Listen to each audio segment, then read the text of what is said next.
So I started taking it apart. Pulled the valve cover off and all the rockers seem to be moving about the same.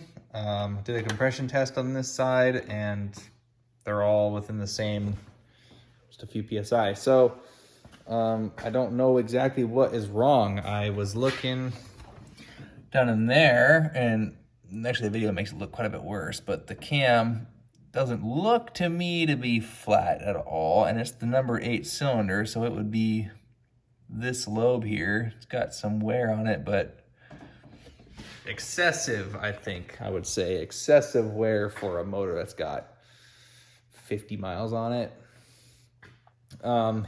So pulled the oil filter off and cut it apart, and you can see aluminum in it, and quite a bit of aluminum in it. And same with the drain pan, it's got quite a bit of aluminum in it too. All those speckles are aluminum.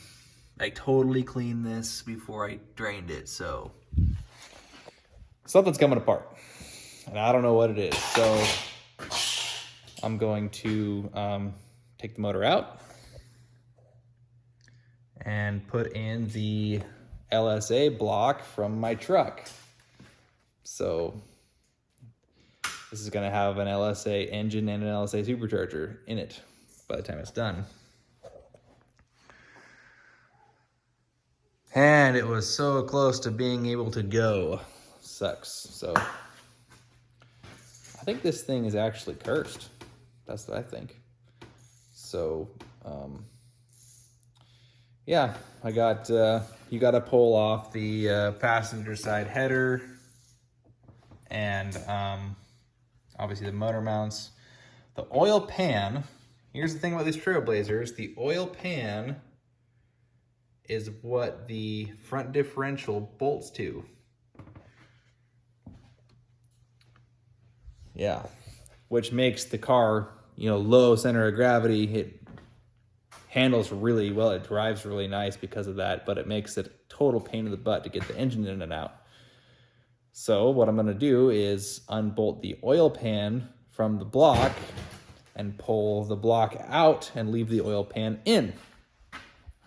And then I'll just set the LSA right onto that oil pan and bolt it together, because if you don't do it that way, you gotta pull off the front wheels and tires, the hubs, the upper struts,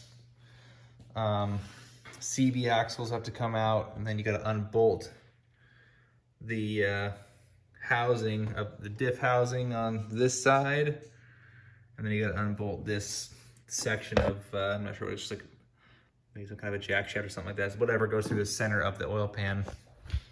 So I'm gonna leave all that. I'm gonna pull the engine out like that, and I've done it once already, and that was actually the easier way to do it. So if you've got an all-wheel drive Trailblazer, that's how I'd suggest doing it. So yeah, that's the plan so far. So show you in the back here.